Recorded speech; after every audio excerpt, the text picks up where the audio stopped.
Hard science fiction. It doesn't mean difficult to read, although in my experience that is sometimes the case. No, hard science fiction emphasises scientific and technical accuracy in the storytelling. Rooted way back in the traditions of Gernsback and a little bit later in the Golden Age, this corner of the science fiction cupboard aims to tell tales grounded in established or carefully extrapolated science.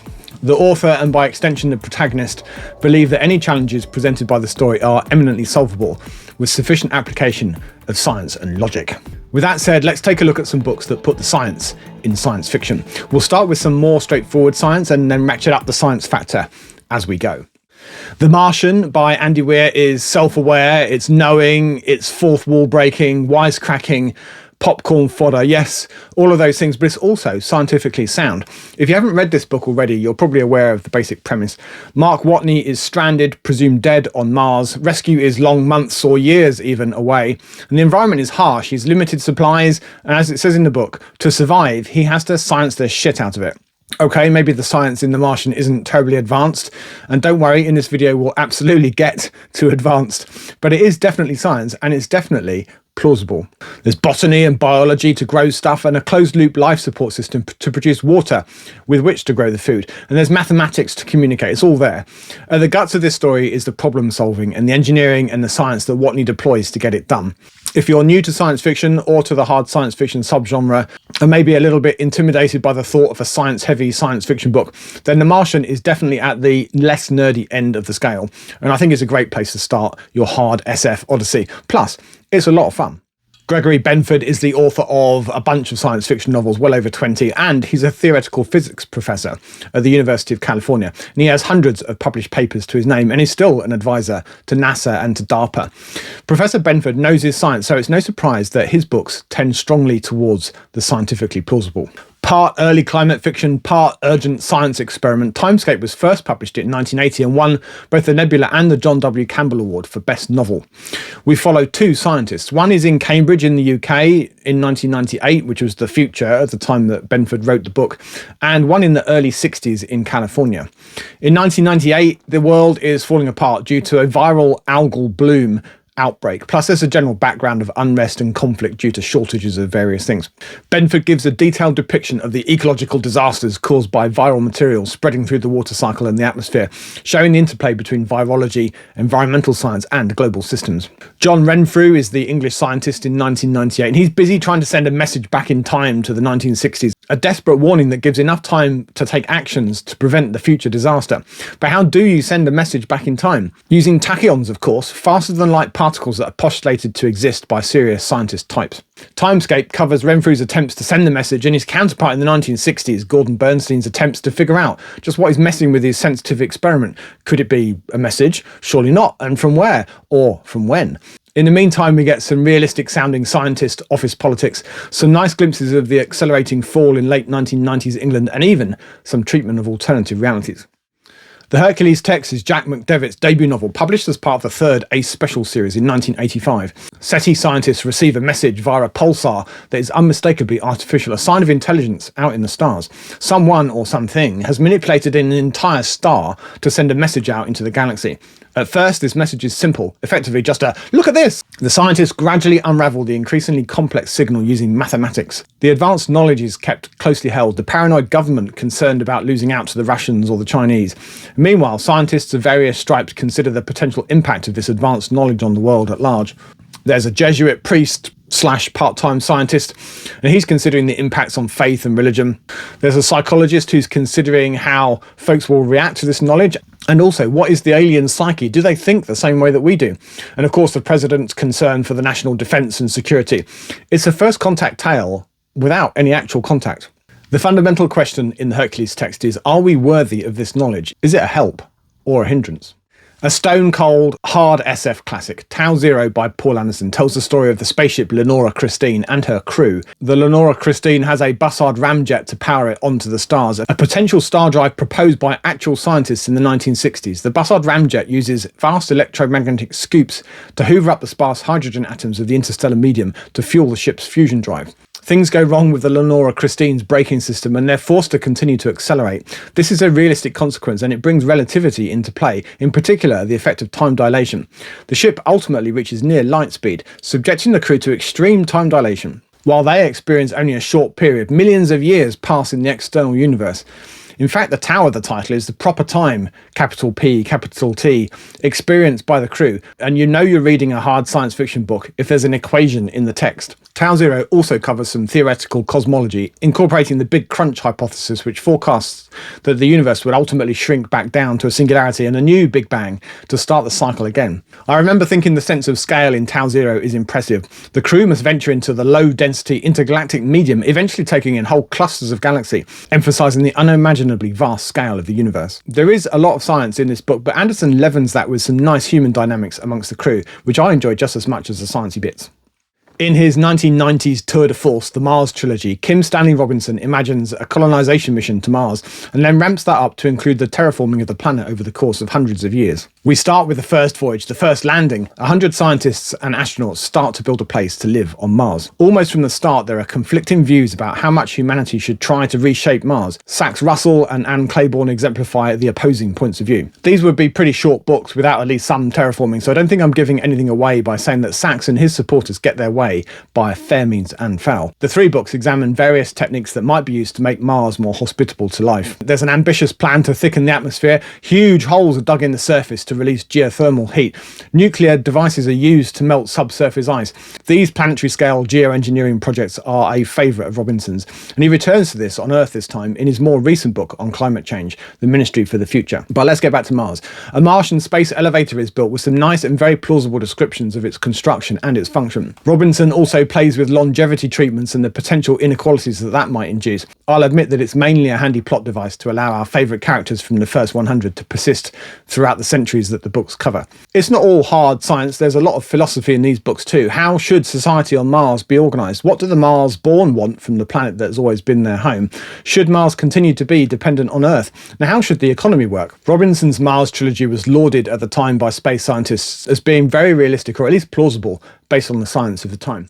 Before we look at the next few books, what's your favourite hard SF book, or are you yet to read any? Will any of these books make it onto your TBR pile? Do let me know down below in the comments. I'm always really pleased to hear from you. Hard science fiction often focuses on physics or cosmology, but our next book focuses on biology, specifically microscopic life, alien life. The Andromeda Strain by Michael Crichton is a classic techno-thriller centred on a highly scientific premise, the emergence of an extraterrestrial microorganism and humanity's attempts to understand and contain it. Crichton meticulously details the protocols, the challenges and the discoveries of the Wildfire team, a group of elite scientists tasked with preventing the microorganism dubbed Andromeda from escaping from their secure facility and causing, potentially, a global catastrophe. Andromeda defies terrestrial biology. Its crystalline structure operates without DNA or RNA, directly converting energy into matter, a concept derived from theoretical physics and astrobiology. Crichton sets some constraints on Andromeda's lethality based on the pH range. This subtle yet critical discovery explains the survival of 2 individuals in the book, one with acidic blood due to a methanol ingestion and the other with alkaline blood caused by hyperventilation. The Andromeda strain mutates rapidly with each growth cycle, altering its properties unpredictably, demonstrating the dangers of applying our traditional biological containment methods to an unknown life form with potentially unlimited adaptability. Whilst Andromeda initially causes instantaneous blood clotting, its continued mutation renders it no longer pathogenic. Instead, it develops the ability to degrade synthetic polymers, including the laboratory's plastic seals, emphasising the interplay of microbial evolution and material science. The Andromeda strain reflects the real-world anxieties of the late 20th century, including the burgeoning fields of genetic engineering, space exploration, and biological warfare. Its grounding in scientific plausibility and the detailed exploration of containment technologies makes it a seminal work, in my view, of hard science fiction. In Accelerando by Charles Stross, humanity is heading for a technological singularity, where the pace of advancement becomes exponential and incomprehensible to naturally evolved intelligence to us mere mortals. In Accelerando, via a series of connected vignettes, Stross goes to town, imagining what that might involve. We get busy building Matryoshka brains, which involves dismantling entire planets, as you do, to build solar-powered computational megastructures capable of hosting vast numbers of advanced minds. Strauss postulates that this is a necessary and natural stage in the evolution of intelligent civilizations, maybe even a new life cycle for inhabited solar systems. There are sentient AIs and post-human intelligences which surpass us poor meat sacks in every respect. A key theme is the emergence of AI as a dominant force, with humans relegated to being slow-moving, tasty resources. We are not talking ChatGPT here. Advanced post-singularity intelligences develop new economic models incomprehensible to us baseline humans. And this new paradigm shifts trade and interaction to an entirely post-human and machine-dominated framework, so there's no more popping down the shops for the groceries. Strauss even imagines a solution to the Fermi paradox, proposing that intelligent life is abundant in the galaxy, in fact, but the vast majority is jammed into those Matryoshka brains and communicates via bandwidth-intensive networks such as wormhole routers. And according to Strauss, it is this that explains the lack of observable extraterrestrial life. Accelerando also explores the role of bandwidth and computational limits in defining the behaviour and communications of advanced intelligences, addressing bottlenecks in both human and alien evolution. Accelerando is a tour de force of technical and scientific extrapolation based firmly in current thinking, albeit stretching them to their limits to explore the implications for us poor old monkeys. Our next book is Timelike Infinity by Stephen Baxter, and even the title in that one is sciencey. The aliens in this tale are not the bug-eyed monsters of the Golden Age. Instead, our Cax overlords are a turbulent liquid life form that uses oppressive techniques from human history to keep us under their thumbs, if they have thumbs. In Timelike Infinity, Baxter makes free use of wormholes with added time dilation. Each end of the wormhole is effectively in a different time, enabling a time travel of sorts. Baxter riffs on quantum superposition, imagining that instead of each quantum wave collapse resulting in a new parallel universe, all possible quantum states exist at once, representing the sum of all knowledge. And at the boundary of the universe, Timelike Infinity, an ultimate observer can make the final observation, the one which will collapse all possible states into one, choosing which one. Ideally, one in which humans do not suffer repeated dominations by aliens. The book then explores the means by which humans might ensure that this ultimate observer not only knows about humans, but cares enough to make the right choice. That might be enough bleeding-edge quantum physics for some, but not for Stephen Baxter, the don of British hard SF. No, he has the Zeely, incredibly advanced aliens, 1,000 light-year across Taurus, gravitational wave weapons, supernovas, and the potential heat death of the universe. You know, just for good measure. Another working physicist, Robert L. Forward, worked at Hughes Aircraft. In his career, Forward focused on leading-edge scientific research and worked on crazy-sounding but plausible space tech, including a space fountain, which is kind of like a space elevator but not as rigid, solar sails, antimatter propulsion, and space tethers. In Dragon's Egg, Robert Forward sets a story in the extreme conditions of a neutron star. Gravity is not just a bit higher, it's 67 billion times what we experience on Earth, and the surface is made of densely packed nuclear matter, neutrons. No feeble electromagnetic forces here. In this environment, chemistry relies on nuclear forces. Different chemistry means different life forms. Because of the super dense gravity, time at the surface of the neutron star flows 1,000,000 times faster. Forward plays a neat trick with these conditions, imagining the rapid evolution of the local life, the Chila. To outside observers, the Chila evolve and develop advanced civilizations, progressing from primitive agriculture to advanced tech in a single human day. The Chila are an odd bunch. They have a similar mass to a typical human, but their intense local gravity means that that mass is compressed into a body the size of a sesame seed. The Chila perceive the universe in the ultraviolet and the X-ray end of the spectrum. The neutron star environment in which the Chila live is richly imagined by Forward. Mountains are millimeters high, but present formidable physical barriers to the Chila. Even larger volcanoes can cause devastating starquakes. The Chila must develop tools and tech, including the ability to manipulate gravity itself, in order to overcome the challenges of existing in such a strange world. We humans have a front row seat to the Chila's development in the form of an exploration mission, but of course, the Chila soon whiz past us from a tech perspective, and in a nice reversal of the prime directive from Star Trek, opt to limit their interactions to avoid stunting our development. With Dragon's Egg, Robert Forward grounds his story in real physics and speculative science, helping us to imagine the unimaginable. Greg Egan is a working mathematician with published papers to his name, but he's perhaps more widely known as the author of rock-hard science fiction. In Quarantine, Egan imagines that the solar system is suddenly enclosed by an impenetrable shield called the bubble. The bubble blocks all external light, erasing the stars from the sky and triggering widespread panic and psychological crises. This unusual setup creates an atmosphere of claustrophobia and existential dread. What meaning do our lives have in the face of such a demonstration of alien power? With all that as the background music, in this future, engineered microorganisms can reprogram the human brain. enabling a variety of enhancements or mods, such as skill acquisition, emotion manipulation, or even thought control. The legality and the ethicality of these mods creates tension in the story, particularly with illegal applications like the loyalty mod, which overrides free will. Like Baxter, Greg Egan plays with quantum superposition in this book.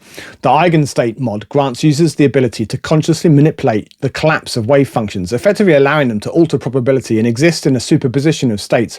Users smear across possibilities, collapsing into a single reality where their desired outcome has been achieved. The protagonist's philosophical struggle with the eigenstate mod centres on the implications of killing alternate versions of himself when he collapses his eigenstates, prompting questions about identity, morality, and the nature of free will. The deliberate release of a contagion that spreads the eigenstate mod triggers widespread chaos. Reality begins to break down with surreal and horrifying phenomena manifesting as humanity's smeared states grow in complexity. Does this smeared state now mark a step in human evolution, and what does it have to do with the mysterious bubble? I really hope that you enjoyed this video, and as always, thank you for watching, and until next time, goodbye for now.